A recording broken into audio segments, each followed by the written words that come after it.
So travel graphs is what we're going to look at.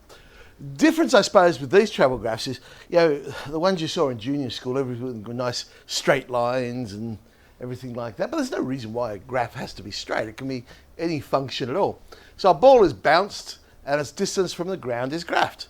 And we end up with a parabola. It actually ends up being a quadratic function if we were to find the actual equation for that travel graph.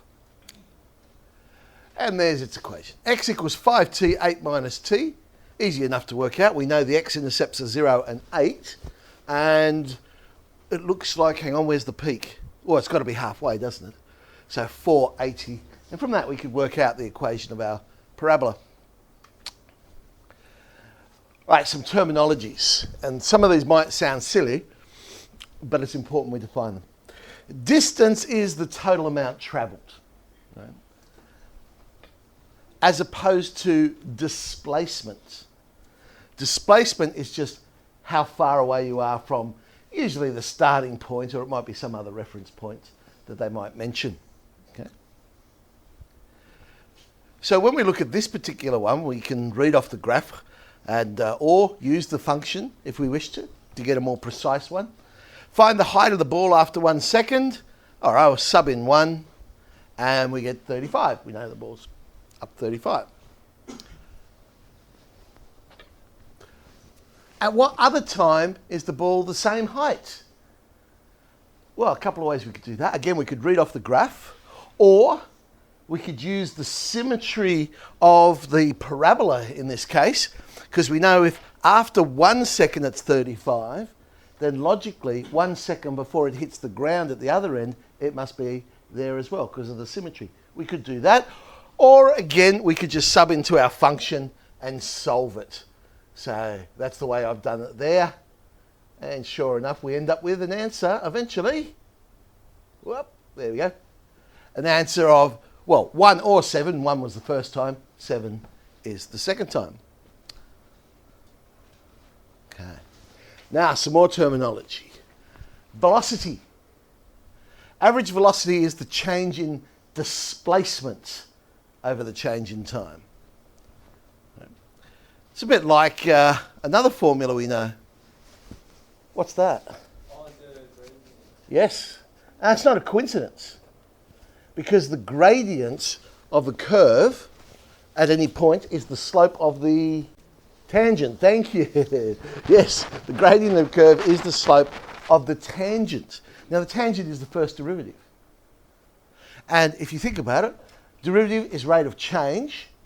So change in displacement with respect to time is velocity.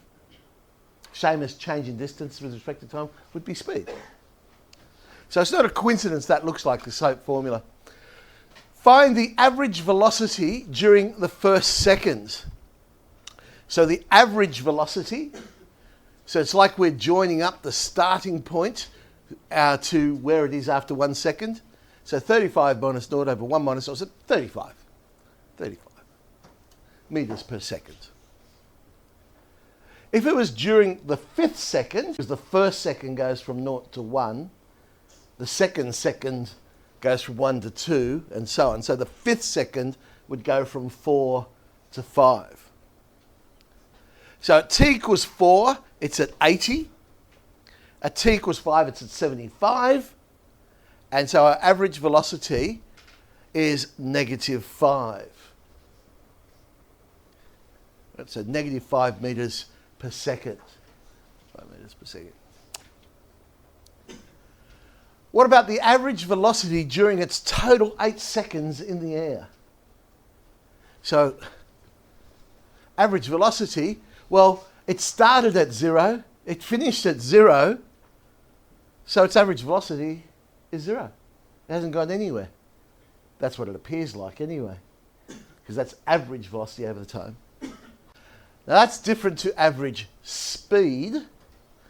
Average speed would be the total distance, not the displacement, divided by time.